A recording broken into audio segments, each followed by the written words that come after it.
Sempre que a gente fala de prêmio Nobel, vem à cabeça aquelas grandes evoluções para a humanidade. Muita gente utiliza também o número de pessoas que foram laureadas com esse prêmio para indicar o desenvolvimento científico de determinado país. E sempre que citamos o Brasil, a gente vem com aquela informação: o Brasil não tem nenhum ganhador do prêmio Nobel. No entanto, se eu contasse para vocês que teve sim um ganhador do prêmio Nobel que nasceu aqui no Brasil. Vamos conhecer a história dele? É sobre isso que a gente vai falar aqui no vídeo de hoje. E aproveitando, vamos dar início então a uma série aqui no canal, que é sobre a história de grandes nomes da medicina. Se vocês sugerirem alguém, já escreve aqui nos comentários.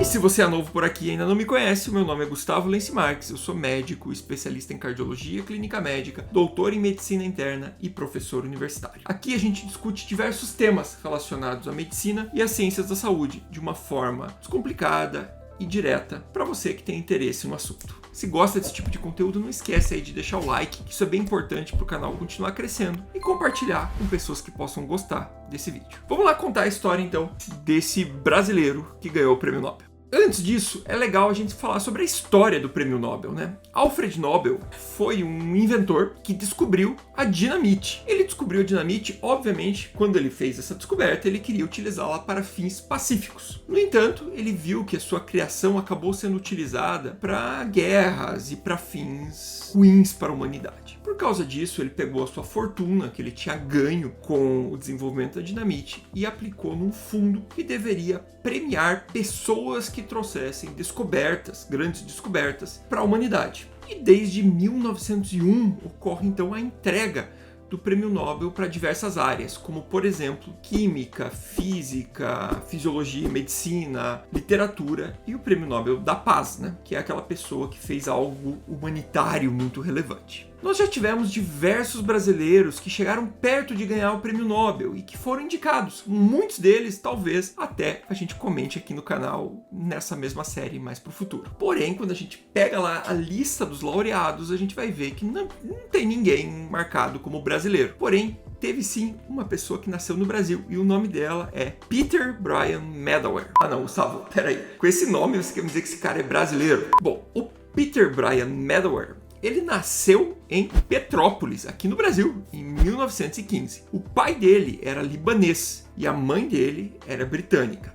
Por essa razão, ele foi registrado na Embaixada Britânica lá do Rio de Janeiro. Ganhou dupla nacionalidade, então ele era brasileiro e britânico. E o seu pai e sua mãe eram pessoas influentes no meio político naquela época. Inclusive, o padrinho dele era o Salgado Filho, que anos depois foi se tornar ministro da Aeronáutica. Mas você vai ver que isso é importante, a gente já chega lá. Bom, até os 13 anos, ele estudou em Petrópolis mesmo e fez a sua formação básica. Só que na hora de entrar no ensino secundário, né, o que seria talvez hoje aí o nosso ensino médio, a família optou por levá-lo até lá o Reino Unido, que era a sua segunda nacionalidade, para ele concluir os seus estudos. E lá ele ficou dos 14 aos 18 anos estudando, onde acabou optando pela entrada na universidade e seguir a carreira do estudo da medicina. Porém, quando ele completou 18 anos, vocês sabem o que todo homem que completa 18 anos no Brasil tem que fazer, né? Se alistar no Exército Brasileiro.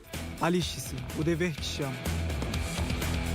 E foi isso que aconteceu. Ele foi convocado a se alistar no Exército Brasileiro. Porém, ele estava vivendo já lá no Reino Unido naquela época. E ele não queria parar os estudos e ter que voltar para o Brasil para servir. Mas, espera aí, o padrinho dele era o ministro da Aeronáutica nessa época. Então, a princípio, tudo resolvido, né? Ele vai lá, conversa com o padrinho dele e tá liberado. Ele tentou fazer isso. Tentou uma intervenção por meio do padrinho dele, porém foi rejeitado. Na época, o ministro da guerra, sim, existia esse cargo, era o Eurico Gaspar Dutra. E ele, mesmo com a intervenção do então ministro da Aeronáutica, recusou. Falou, não, todo mundo serve o exército com 18 anos aqui. Diante dessa situação em que ele teria que parar os seus estudos para voltar para o Brasil para servir o exército, ele acabou optando por abdicar da nacionalidade brasileira. Como ele já tinha uma segunda nacionalidade, que era britânico, ele falou, tudo bem, vou virar apenas britânico. E com isso, ele não precisou servir o exército e seguiu os estudos dele lá na Inglaterra e iniciou a linha de pesquisa que explicou